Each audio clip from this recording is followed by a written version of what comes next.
पालिका के बजट में दिव्यांग लोगों के लिए जो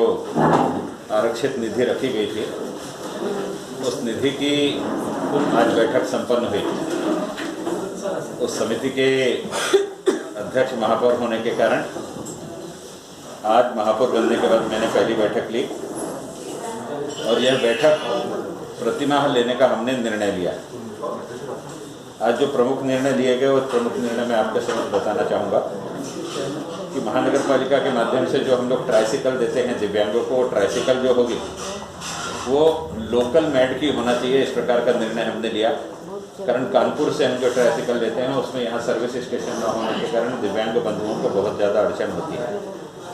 इसके साथ साथ यह भी निर्णय लिया कि हम लोकल में भी जो लेंगे उसमें जिन कंपनियों के रेट निर्धारित करके हम लोग ये तय करेंगे, उसके डेमोन्स्ट्रेशन फीस यहाँ महानगर पालिका में रखे होंगे। किसी एक कंपनी का नहीं लेंगे, दिव्यांग बंधु उनको तीनों को चेक करेगा और चेक करने के बाद उसकी सम्मति के अनुरूप उसको जिस कंपनी का पसंद आएगा उसे देने का निर्णय हमने लिया है। उसके लिए वह जो सप्लाई कर रहा है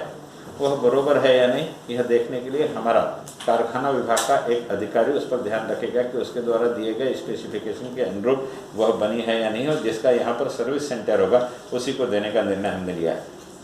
दूसरा निर्णय, समाज में जो कर्णबधिर है उन कर्णबधिरों के कान के ऑपरेशन के दृष्टि से जिनसे उनकी श्रवण शक्ति वापस आ सके, जिससे उनका कल बोलना और सुनना दोनों शुरू हो सके, इस दृष्टि से महानगर पालिका के माध्यम से कॉपलर इंस्टॉलेशन का एक बजट हमने रखा है, जिसमें 25 लाख रुपए की निधि हमने रखी है। इससे हमारे जो कर्णबधिर बंधु हैं उनके कान का ऑपरेशन करके कॉपलर इंस्टॉल करके उनकी श्रवण शक्ति को वापस लाने का नियोजन भी नागपुर महानगर पालिका के माध्यम से किया है। इसमें विशेष रूप से महानगर पालिका ने अपने बजट में 25 लाख रुपए का नियोजन किया है और समग्र शिक्षा अभियान के अंतर्गत जो भी विद्यालय में विद्यार्थी पढ़ते हैं उन विद्यार्थियों के लिए अगर उनको यह अड़चन है तो इसका नियोजन राज्य सरकार के माध्यम से, केंद्र सरकार के माध्यम से योजना में किया गया है। नागपुर शहर के किसी भी विद्यालय में पढ़ने वाला विद्यार्थी अगर वो कर्णबधिर है तो उसके ऑपरेशन की व्यवस्था नागपुर महानगर पालिका के माध्यम से समग्र शिक्षा के अंतर्गत की जा सकती है। अगर वह विद्यार्थी 12वीं के अंदर पढ़ रहा है, यह सूचना भी आपके माध्यम से देना चाहते हैं। तीसरा विषय में नागपुर महानगर के क्षेत्र में रहने वाले जो दिव्यांग बंधु है, ये दिव्यांग बंधुओं में जिनकी छोटी उम्र होती है तो उस पर सब लोग ध्यान देते हैं। बड़े होने के बाद या गार्जियन के जाने के बाद इन पर ध्यान देने वाला व्यक्ति कोई नहीं होता है। इस दृष्टि से उनके लिए एक योजना नागपुर महानगर पालिका के माध्यम से उनको प्रतिमाह राशि देने की है। उसके लिए भी 50 लाख राशि का नियोजन किया गया है। आज की बैठक में उसको भी मान्यता प्रदान की गई। हमारे यहाँ जो दिव्यांग बंधु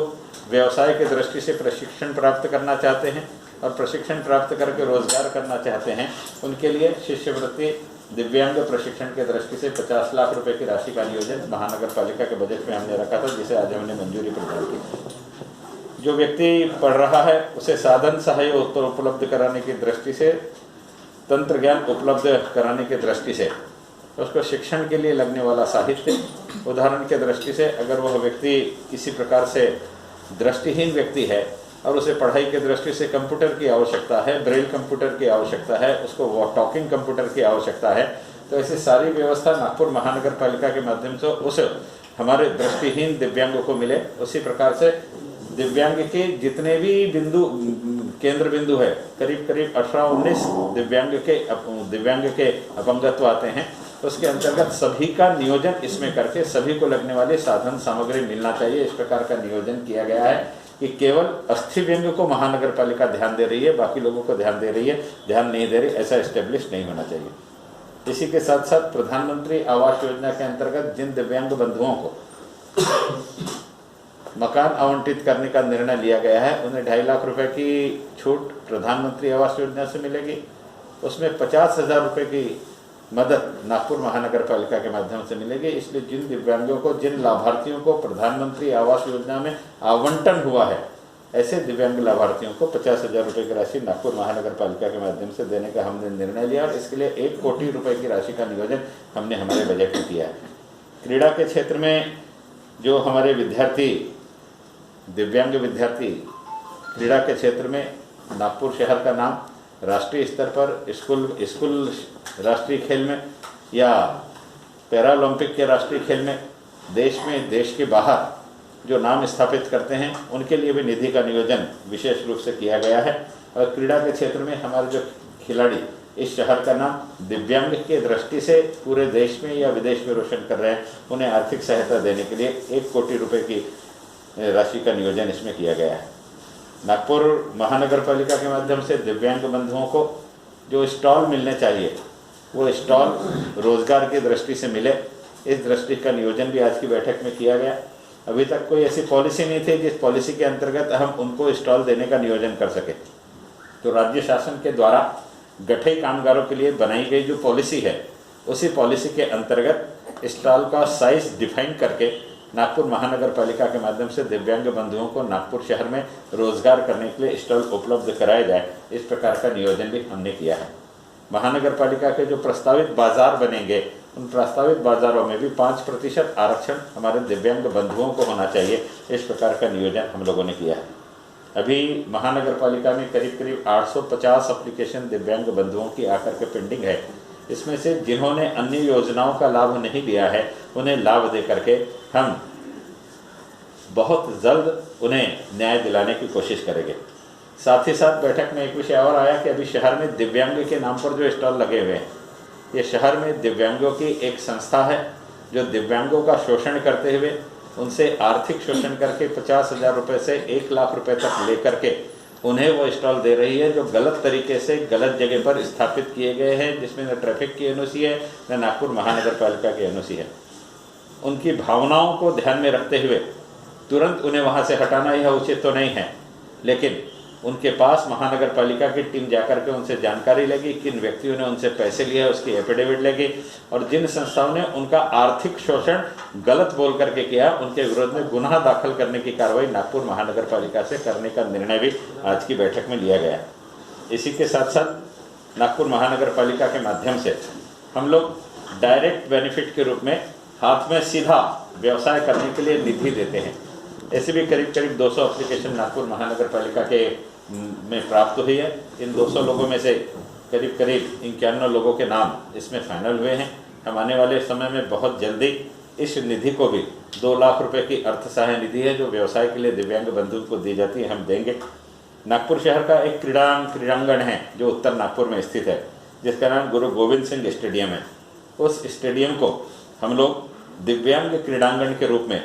हम लोग डेवलप करेंगे। वहाँ पर दिव्यांगों के लिए खेल की सारी सुविधाएं उपलब्ध करेंगे, वहाँ से वे सीख करके प्रैक्टिस करके आगे बढ़ सके, इस प्रकार का नियोजन भी हम लोग कर रहे हैं। इसके अलावा उस स्टेडियम में एक जिम है, जिस जिम में दिव्यांग बंधु अपना व्यायाम कर सकते हैं और अपने शरीर को मजबूत बना करके खेल के दृष्टि से कार्य कर सकते हैं।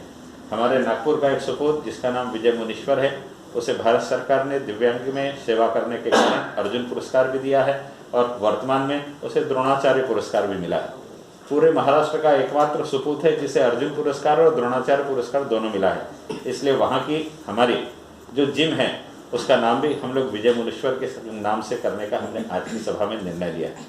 महानगर पालिका के बजट में 7.5 करोड़ रुपए का नियोजन दिव्यांगों के दृष्टि से किया गया है और इन दिव्यांगों के 7.5 करोड़ रुपए के नियोजन में से संपूर्ण राशि 31 मार्च से पूर्व खर्च करने के निर्देश आज की बैठक में दिए गए हैं और इस पर फॉलोअप लेने के लिए हम 15 दिन में बैठक लेकर के मार्च तक ये सारा नियोजन पूर्ण रूप से हम कर सके, इस प्रकार का निर्देश शासन को दिया है। एक विशेष निर्देश यह भी दिया है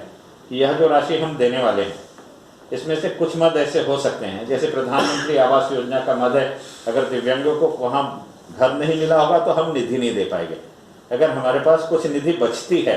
तो इस निधि का नियोजन हम दूसरे मद में,